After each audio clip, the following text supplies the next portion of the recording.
issue of acid dam, there will be no pure water in an administration. Because we're going to privatize water just like your cell phone have been privatized.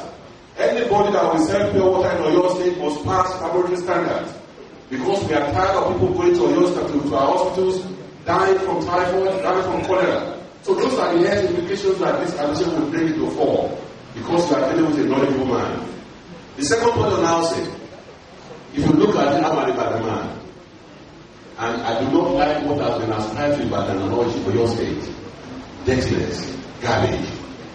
Therefore, by the grace of Almighty God, we will build 60,000 housing units in the first 1 year of administration. We will not damage or demolish any Ibadan man's house or any of your state man's house without providing them alternative housing, because that is evil and wicked. In addition to that, we will make sure that all civil servants, right from level 1 to level 16, we have the opportunity to contribute to whatever housing unit that we want to build, because I found that poverty is in the land. Even the permanent secretary, unless he gets loan, he cannot build a house in Oyo State right now. We will give him that opportunity. But let me add, before closing, that Senator Akinobi has been comparing Oyo State with Lagos State, telling us that ACA, we do this. We are individualistic, we are cheaper.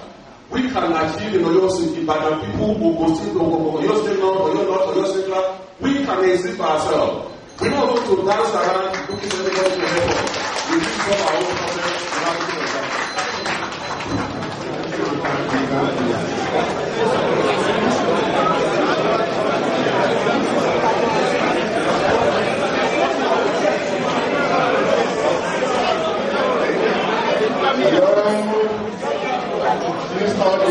Audience.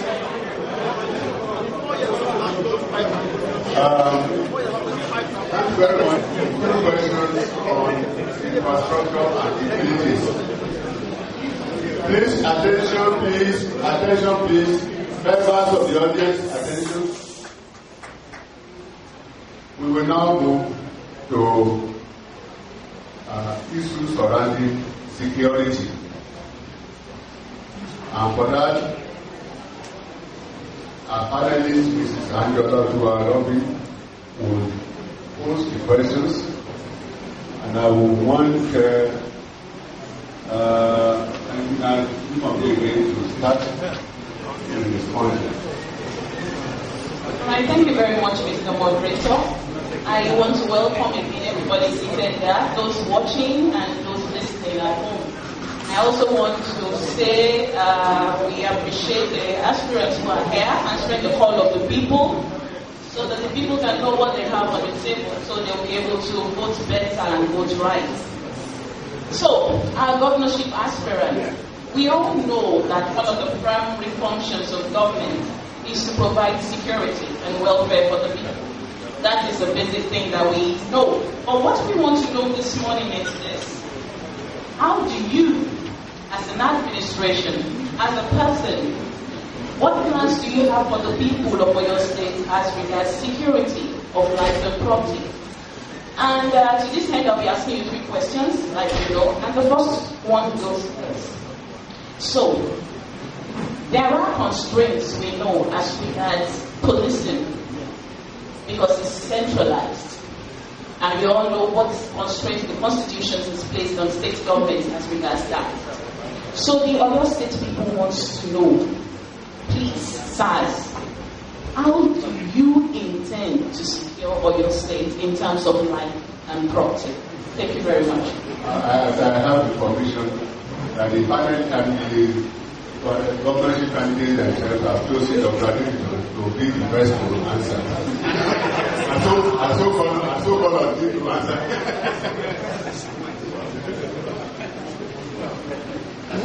I want to thank you for your kind words and take the question for posing that question to me.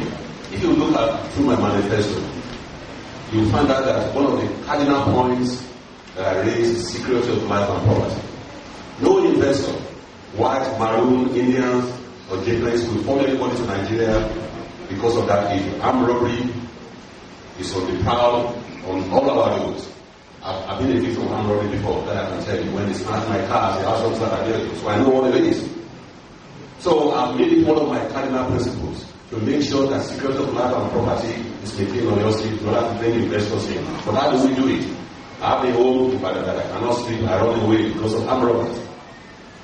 True, because we know that national police now response is being done in Nigeria, we will through the state assembly encourage and enable legislation to be passed through the National Assembly to allow native police authority, as it used to be when I was growing up in Mapu and Ojaba. All these Akoda, they were doing a fantastic job. In fact, I was more afraid of Akoda than mobile policemen when I was growing up. Because policing has to be at the local level. We know who the thieves are. The wife knows who the thieves are. The family members know who the thieves are. So we're going to make sure that we have state policing. That will not be effective immediately. The other thing I intend to do is what is called, we're not going to encourage vigilantism, where you kill people, without the law. We're not going to allow that. But we will encourage neighborhoods. What they call neighborhood wars is being done all over the world. In addition to that, pending the time the National Assembly will have pending the law for state policing, we will encourage the state police to go on bicycles. My administration will provide amenities to the policemen to be able to do their job. Nobody will call the policemen and throw him and say, we don't have a vehicle. Or you're on your own. We will provide all these amenities for them as it's been done in other parts of the world, including motorbikes, so that they can go around our homes and they can help us. But let me say this, policemen in Nigeria are one of the worst paid throughout the world. I can tell you that. And if you don't pay somebody and you're asking to go and face a bullet, you'll be wrong. So what I'm going to do as a governor by the grace of Almighty God is to give them facilities that I can open up in Oyo State, encourage the wife of police to come and buy in those groups, officers space, because as a governor you have exclusively this so you can put money in. So we will make sure that the life of policemen are secured, even locally, so that we can encourage them. But the answer is we must bring local police back, like the Akodas and their population neighborhood boards, in order to improve life and security of our property. Very much. So now ACN candidate Thank you, sir. Thank you. I think I'm enjoying this debate. Also when whatever you propose, sometimes you will be challenged. And my brother, we are from the same place, same area.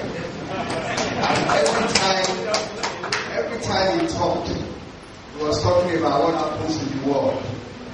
And we are talking about what happens in Lagos, and he's complaining.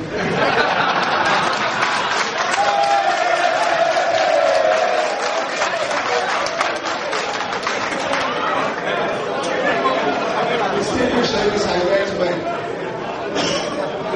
I don't want us to look at security as an island on its own.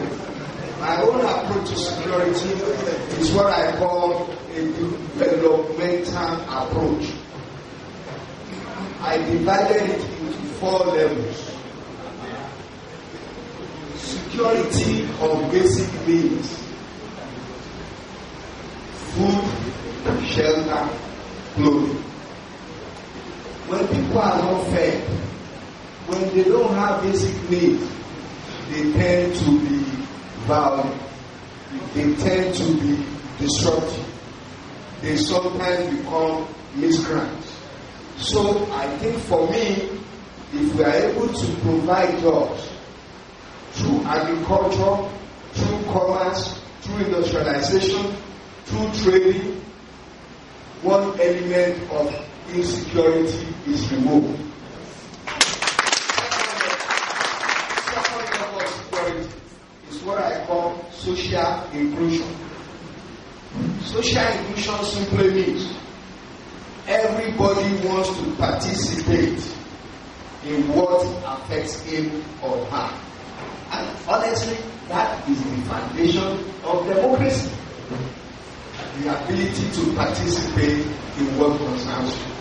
So I believe the existence of our lives, we must create an environment for people to participate in what is going on.